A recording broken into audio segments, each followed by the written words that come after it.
አብዛኞቻችሁ በጠየቃችሁኝ መሰረት ስለ አመጋገቤ ዛሬ ኤክስፕሌን ላደርግ ኮች ናኦዲን ኢንቫይት አድርጌ እዚህ ጋር ተገኝቻለሁ። ትልቅ የሰራው ስህተት ማለት ነው። ሳይክል ቤት የነበረኝ ሳይክል እነዳለሁ፣ በጣም ሮጣለሁ እና የዛን ሰዓት የሆነው ነገር ሰውነቴ ስትሬንግዝ ወርክአውት ስለማልሰራ ሰውነቴ የመንዘላዘል የመውደቅ ነገር ነበረው እና ከዛ ስትሬንግዝ ወርክአውት ጀምሬ አመጋገቤን ፕሮቲን ይዘት ያላቸው ምግቦች በመገብ ስጀምር የዛን ሰዓት ላይ ሰውነቴ ተስተካከለ። በፊት የምበላው ምግብ ምንድነው ብላችሁ ብትጠይቁኝ ሞር ሰላጣ አለመብላት፣ ዲቶክስ ማድረግ፣ ሎሚ በውሃ መጠጣት ሊሆን ይችላል፣ ሰው እሱ ሊሆን ይችላል። ያ በጣም ትልቅ ስህተት ነው። በቃ ያደረኩት ስህተት። እንደውም እግዚአብሔር ይመስገን በሽታ ላይ አልወደቅኩኝም። ብዙ በሽታ ላይ የወደቁ ሰዎች አሉ በዚህ አይነት ነገር። ይሄንን ደግሞ በሌላ ኮንተንት ይዘን እንመጣለን።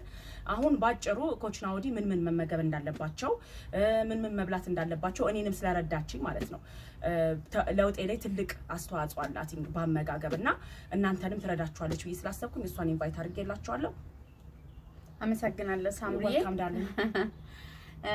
እንግዲህ ያው ወደ ፊትነሱ ስንመጣ 30% ከ20 እስከ 30% ሰውነታችን ላይ ኢምፓክት ያለው ስፖርት እንደመሆኑ መጠን 70% ደግሞ አመጋገባችን በጣም ትልቅ ኢምፓክት አለው። እኛ we are genetically made ነን፣ በምግብ ነው የተገነባ ነው።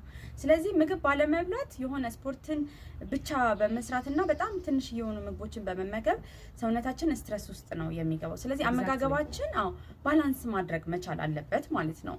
ባላንስ ዳይት ደግሞ የምንላቸው እንደ ካርብ፣ እንደ ፋት፣ እንደ ፋይበር፣ ፕሮቲን እና ሚነራልስ እነዚህ ያላቸውን ይዘት ያላቸውን ምግቦች አመጣጥኖ መመገብ መቻል ማለት ነው። ለምን አሁን የሆነ አንዱ ቢጎል ለምሳሌ ፕሮቲን ቢጎል መስላችንን የማሳጣት ባህሪ ይኖረናል፣ ራሳችን ወደንና ፈቅደን ማለት ነው። ከዛ ደግሞ እንደገና ላይክ ወይ ፋይበር ደግሞ ላይክ ለገታችን ለተለያዩ አይነት ፈንክሽኖች በጣም ይጠቅመናል። ካርብ ኤነርጂ ነው። የስ በጣም ካርብ ማቆም አይደለም፣ ማቆም ሳይሆን በጣም ኤነርጂ ነው። ያለ ኤነርጂ ሰው ቀኑ ሙሉ ዴሊ አክቲቪቲውን ሊያሟላ አይችልም።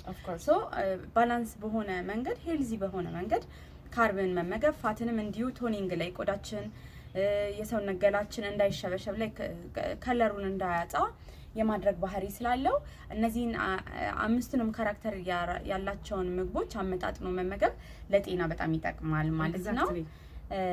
እንግዲህ አይ ቲንክ ከብዙ በጥቂቱ ገልጸናል ብዬ አስባለሁ። ያልገባችሁ ነገር ካለ ኮሜንት ላይ ጻፉልኝ። ተመልሰን ደግሞ በሌላ ቪዲዮ ደግሞ ላይክ ካርብ፣ ፋት፣ ፕሮቲን ይዘት ያላቸው ምግቦች ግራሙ የ1 ሚሊ ግራም ተቀቅሎ ሲወጣ ምን ያህል ግራም ይዘት ይኖራል የሚለውንና የምግብ አይነቶቹን እንለቅላችኋለን። ያው በጥያቄ በርቱ እናንተ ቶኒንግ የሆነ እንዲሁ ጥር ያለ ገላ እንዲኖራችሁ እንደዚህ